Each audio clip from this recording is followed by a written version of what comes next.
Hi friends, welcome to Annamayya IAS academy. మనం ఈరోజు ఈ వీడియోలో భారతదేశంలో ప్రభుత్వ రుణం గురించి డిస్కస్ చేద్దాం. మనకు భారతదేశంలో కేంద్ర రాష్ట్ర ప్రభుత్వాలు కేంద్ర రాష్ట్ర ప్రభుత్వాలకి సంయుక్తంగా ఉన్న రుణం దాదాపుగా జీడిపిలో ఇది 81%. విసే general government gross general government debt to GDP ratio 81%. So general government అంటే central government and all the state governments together. కేంద్ర మరియు రాష్ట్ర ప్రభుత్వాల యొక్క సంయుక్త రుణం జీడిపిలో 81%.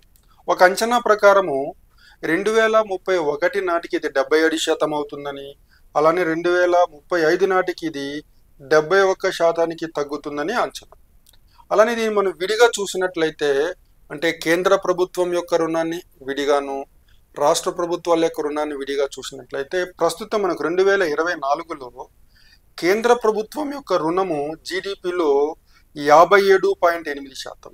అలానే అన్ని రాష్ట్ర ప్రభుత్వాల యొక్క రుణం జీడిపిలో 29.2%. సో రెండు కలిపి 81%. మనకు భారతదేశంలో fiscal responsibility and budget management act 2018లో ఒక చట్టాన్ని తీసుకురావడం జరిగింది. అంటే మనకు ద్రవ్య క్రమశిక్షణ అలానే బడ్జెట్ నిర్వహణకు సంబంధించి ఒక చట్టాన్ని చేయడం జరిగింది. అలానే దీని మీద ఒక కమిటీని కూడా ఏర్పాటు చేయడం జరిగింది. మనకు 15వ ఆర్థిక సంఘానికి చైర్మన్గా వ్యవహరించిన వ్యక్తి NK Singh. So NK Singh అధ్యక్షతన ఎఫ్ఆర్బిఎం రివ్యూ కమిటీ అని ఒక కమిటీని వేశారు. అంటే మనకు 2003-04లో ఈ ఎఫ్ఆర్బిఎం చట్టం వచ్చింది. దాన్ని మళ్ళీ 2018లో కొత్తగా చట్టాన్ని చేయడం జరిగింది.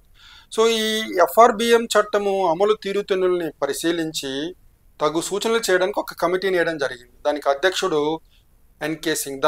అందుకని దీన్ని ఎఫ్ఆర్బిఎం రివ్యూ కమిటీ అంటారు, లేదా ఎన్కే సింగ్ కమిటీ అంటారు. సో దీని ప్రకారం ఏంటంటే, ఎన్కే సింగ్ కమిటీ ఏం చెప్పిందంటే, కేంద్ర ప్రభుత్వ రుణం జీడిపిలో 40% ఉండాలి.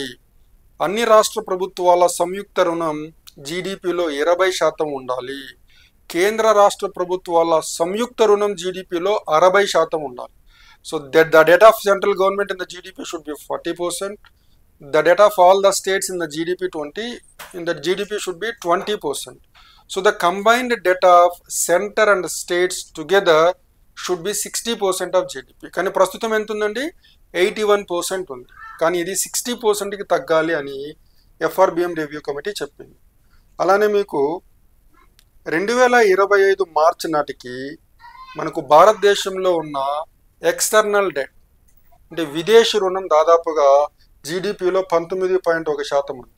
అంటే దాదాపుగా $736.3 బిలియన్ చెప్పచ్చు.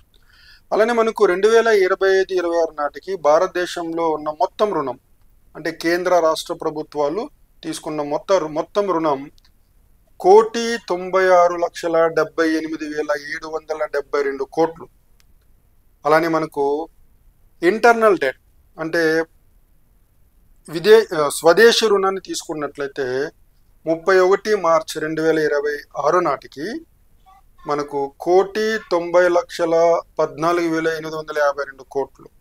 అలానే మనకు విదేశీ రుణం దాదాపుగా 6,63,920 కోట్లు. ఇది భారతదేశంలో ప్రభుత్వ రుణానికి సంబంధించిన data. So that's it about the debt to GDP ratio in India, both of the center and the states, and also what is recommended by FRBM review committee. Thank you and all the best.